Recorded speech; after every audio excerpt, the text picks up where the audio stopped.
अस्सलाम वालेकुम स्टूडेंट्स, कैसे हैं आप। आज जो हमारा टॉपिक है वो है क्विक सॉर्ट। क्विक सॉर्ट को हम यूज़ करते हैं एक अनसॉर्टेड अरे को सॉर्टेड फॉर्म में लाने के लिए। क्विक सॉर्ट डिवाइड एंड कंकर के रूल को फॉलो करता है। डिवाइड एंड कंकर का रूल क्या होता है कि उसमें हमारे पास एक बड़ी प्रॉब्लम है, लेट्स सपोज एन। तो हम उस एन प्रॉब्लम को डिवाइड कर लेंगे स्मॉल प्रॉब्लम्स में, और फिर उन जो छोटी छोटी हमारे पास प्रॉब्लम्स होंगी उनको सलूशन फाइंड आउट करेंगे, और फिर सारे सलूशन को कंपेयर करेंगे, और हमारे पास जो बड़ी प्रॉब्लम होगी एन, उसका हम सलूशन फाइंड आउट कर लेंगे। ये होता है हमारे पास डिवाइड एंड कंकर रूल। क्विक सॉर्ट भी इसी रूल को फॉलो करता है। तो अगर हम क्विक सॉर्ट की बात करें तो इसमें हमारे पास जो एक अरे गिवन होती है। अब लेट्स सपोज यहाँ पे अगर हमारे पास जो अरे गिवन है जिसमें है 34, 60, 14, 20, 80, 19, 89 और 45। इसमें हम करते ये हैं कि जो हमारे पास फर्स्ट एलिमेंट होता है अरे का, लेट्स सपोज 34 हमारे पास यहाँ पे अगर फर्स्ट एलिमेंट है अरे का, तो हम इसको किसके इक्वल कंसिडर करेंगे, पिवट के, कि ये हमारे पास क्या है, पिवट है। ठीक है, यहाँ से हम अपना मेथड स्टार्ट करेंगे। अब इसके बाद हमारे पास हमने दो पॉइंटर लेते हैं। एक पॉइंटर होता है हमारे पास पी, आई भी ले सकते हैं आप, ए बी, बी बी कुछ भी ले सकते हैं, और इसी तरह दूसरा पॉइंटर होता है हमारे पास क्यू। ठीक है, हम दो पॉइंटर लेते हैं, और जो पी होता है उस पॉइंटर को हम स्टॉप करेंगे तब जब वो पिवट से बड़ा होगा, नहीं तो हम आगे मूव करते जाएंगे। इसी तरह हम क्यू को तब स्टॉप करेंगे जब वो पिवट से छोटा होगा। अब यहाँ पे अगर आप देखें कि लेट्स सपोज हमारे पास एक अरे है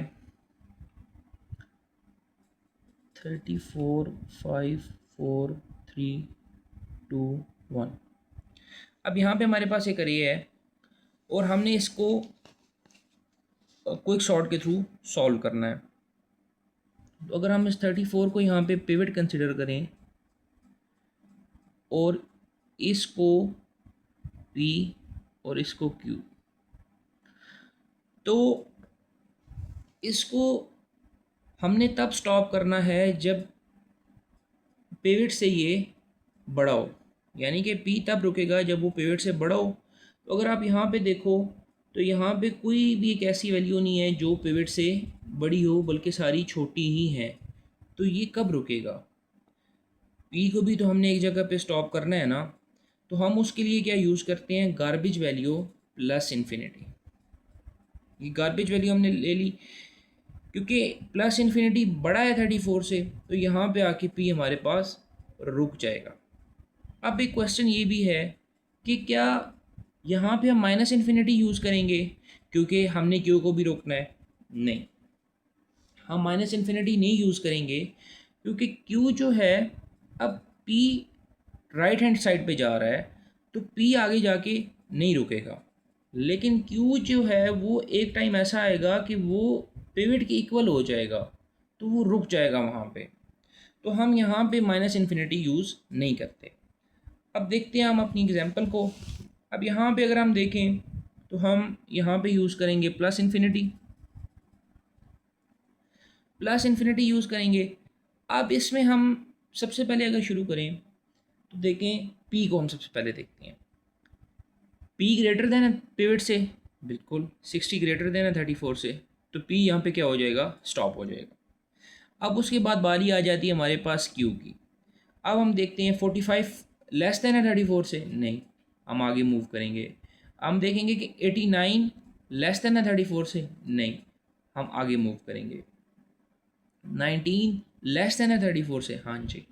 तो अब हमारे पास क्यू क्या हो गया, क्यू 45 से अब हमारे पास 19 आ गया। अब हम क्या करेंगे कि 60 को रिप्लेस कर देंगे 19 के साथ, P और Q को आपस में रिप्लेस कर देंगे हम। सो ये हमारे पास पिवट आ गया और यहाँ पे हमारे पास क्या आ जाएगा, 19 आ जाएगा, यहाँ पे 14, यहाँ पे 20, यहाँ पे हमारे पास क्या आता है 60, 80, 60, 89, 45। ठीक है, अब उसके बाद हम क्या करेंगे कि यहाँ पे अब हमारे पास Q है और यहाँ पे हमारे पास क्या है P। अब हम फिर से देखते हैं, 19 ग्रेटर देन है 34 से, नहीं, तो ये आगे जाएगा। 14 ग्रेटर देन है 34 से, नहीं, तो ये फिर आगे जाएगा। यहाँ पे हमारे पास क्या आता है, 20 ग्रेटर देन है 34 से, नहीं, तो यहाँ पे फिर आगे जाएगा। यहाँ पे हमारे पास क्या है, 80 ग्रेटर देन है 34 से, जी, तो यहाँ पे P हमारे पास क्या हो जाएगा 80। अब 19 से P हमारे पास क्या होगा 80 होगा। अब 60 लेस देन है 34 से, नहीं, तो ये Q आगे जाएगा। 80 लेस देन है 34 से, नहीं, तो ये भी आगे जाएगा। अब 20 लेस देन है 34 से, जी, तो यहाँ पे क्या होगा Q आ जाएगा। अब 20 हमारे पास क्या हो गया Q हो गया, लेकिन यहाँ पे अब हमारे पास P और Q आपस में इंटरसेक्ट कर रहे हैं, उन्होंने एक दूसरे को क्रॉस कर दिया है। 80 P है और 20 Q है। तो जब ये एक दूसरे को इंटरसेक्ट करेंगे, क्रॉस करेंगे, तब हम क्या करेंगे, ये जो हमारे पास पिवट होगा उसको हम रिप्लेस कर देंगे उस वैल्यू के साथ जो कि वैल्यू Q की होगी। यानी कि अब हम 20 को रिप्लेस करेंगे 34 के साथ, क्योंकि पिवट हमारे पास 34 है और Q हमारे पास क्या है 20।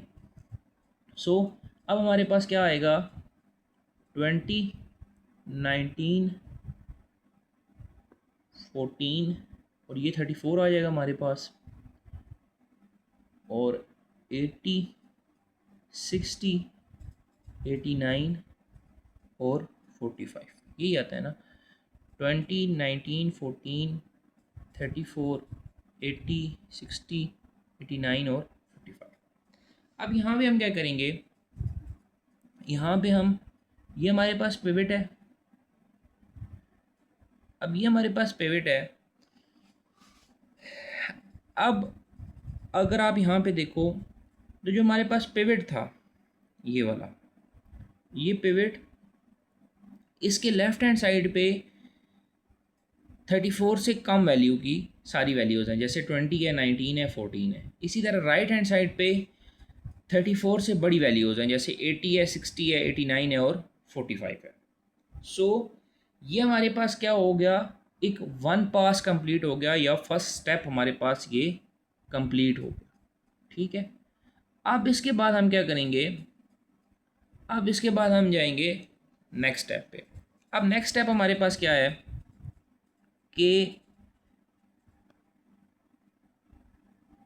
20, 19 और 14 की एक अरे हो जाएगी हमारे पास, 34 की एक अरे, और 80, 60, 89 और 45 की एक अरे हो जाएगी हमारे पास। सबसे पहले हम इस अरे को सॉल्व करते हैं। अब यहाँ पे हम प्लस इन्फिनिटी ले लेते हैं, गार्बेज वैल्यू हमारे पास।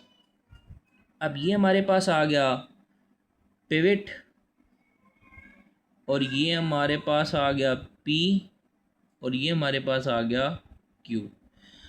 अब 19 लेस देन है 20 से, नहीं, तो आगे मूव करेगा P। 14 लेस देन है 20 से, नहीं, तो ये आगे मूव करेगा, फिर ये यहाँ पे जाएगा इन्फिनिटी पे, जाके ये रुक जाएगा। इसी तरह 14 लेस देन है 20 से, जी लेस देन है, लेकिन यहाँ पे ये अब इंटरचेंज कर रहे हैं, इंटरसेक्ट कर रहे हैं एक दूसरे को, तो ये यहाँ पे क्या आ जाएगा हमारे पास, 14 90 की 20 की जगह चला जाएगा और 20 14 की जगह आ जाएगा। सो यहाँ पर अगर हम इसको रिप्लेस करेंगे 14, 19 और 20, तो ये हमारे पास क्या आता है ये हमारे पास आ गया। और इसके बाद हमारे पास 34 एज इट इज़। और अब हम इसकी तरफ जाएंगे, ये जो ये वाली अरे है। अब यहाँ पर अगर आप देखो, पिवट हमारे पास 80 है, पी हमारे पास 60 है, क्यू हमारे पास 45 है। अगर हम देखें तो 60 लेस देन 80 से तो पी आगे मूव करेगा, 89 ग्रेटर देन 80 से तो पी अब हमारे पास क्या हो गया, ये वाला। और क्यू हमारे पास 45 ही रहेगा। तो हम उसको 89 और 45 को आपस में रिप्लेस कर देंगे, क्योंकि अभी तक पी और क्यू ने आपस में इंटरसेक्ट नहीं किया। ये हमारे पास क्या आ जाएगा, 80 60 45 और 89 आ जाएगा हमारे पास। फिर अगर हम चेक करेंगे, अब P हमारे पास 45 है और Q हमारे पास ये है। तो अगर हम देखें, अब ये P को देखें तो P लेस देन है 80 से, तो आगे जाएगा तो यहाँ पे हमारे पास P 89 पे आ जाएगा, क्योंकि 89 ग्रेटर देन है 80 से। अब इसके बाद हम Q को आगे देखेंगे, यहाँ पे ये P रुक जाएगा। अगर Q को हम आगे लेके चलें तो अब यहाँ पे 45 लेस देन है 80 से, तो यहाँ पे Q रुक जाएगा। जब Q यहाँ पे रुकेगा तो अब क्या होगा कि P और Q ने आपस में एक दूसरे को इंटरसेक्ट कर लिया है। तो अब क्या होगा कि जो पिवट की वैल्यू होगी वो 45 की जगह जाएगी और 45 जो है वो पिवट की जगह चला जाएगा।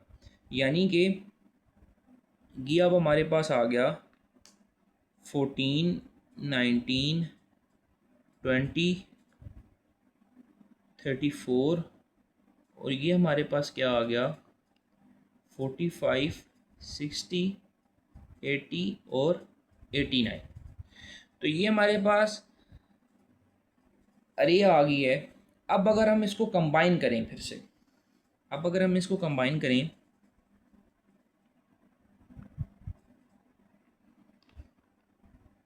14 19 20 34 45 60 80 और 89, तो आप देख सकते हो कि यहाँ पे हमारे पास जो अनसॉर्टेड अरे थी वो किस तरह थी, और फिर जो हमारे पास सॉर्टेड अरे आई है वो बिल्कुल सॉर्ट होके आई है और असेंडिंग से डिसेंडिंग की तरफ जा रही है। सो हम क्या करेंगे, अब हम इसकी देखेंगे टाइम कॉम्प्लेक्सिटी को। टाइम कॉम्प्लेक्सिटी देखने के लिए अगर हम इसका रिकरेंस रिलेशन लिखें तो वो क्या आता है कि जैसे अब हमारे पास n प्रॉब्लम थी, तो पिवट अब अगर आप देखो तो यहाँ पे बिल्कुल सेंटर में आ रहा है ऑलमोस्ट। तो हम क्या करेंगे n/2 और n/2 करेंगे, और फिर इसी तरह हम इसको क्या कर देंगे n/4 और n/4 और फिर इसी तरह आगे ये चलता जाएगा। सो अगर ये हमारे पास एक रिकरेंस रिलेशन है टी ऑफ एन, तो ये किस में डिवाइड हुआ, T of n/2 plus T of n/2 plus n।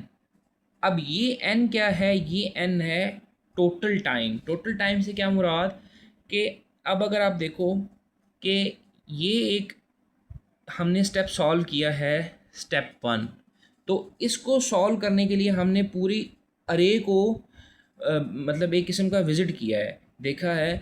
तो उस अरे को हमने कितने टाइम में देखा है, तो वो टाइम क्या है, n टाइम है। तो ये हमारे पास क्या आ रहा है, यानी इसका रिकरेंस रिलेशन हमारे पास क्या बनता है, T of n equals to 2t n/2 plus n। अगर आप इसको बैक सब्स्टिट्यूशन से सॉल्व करो या मास्टर थ्योरम से सॉल्व करो तो हमारे पास जो आंसर आता है वो आता है big O of n log n। ये मैं आपको बता रहा हूँ बेस्ट और एवरेज केस की बात, कि बेस्ट केस में और एवरेज केस में जो हमारे पास टाइम कॉम्प्लेक्सिटी होगी वो होगी big O of n log n। और अगर हम इसके वर्स्ट केस की बात करें तो वर्स्ट केस में हमारे पास जो टाइम कॉम्प्लेक्सिटी होगी वो big O of n square होगी।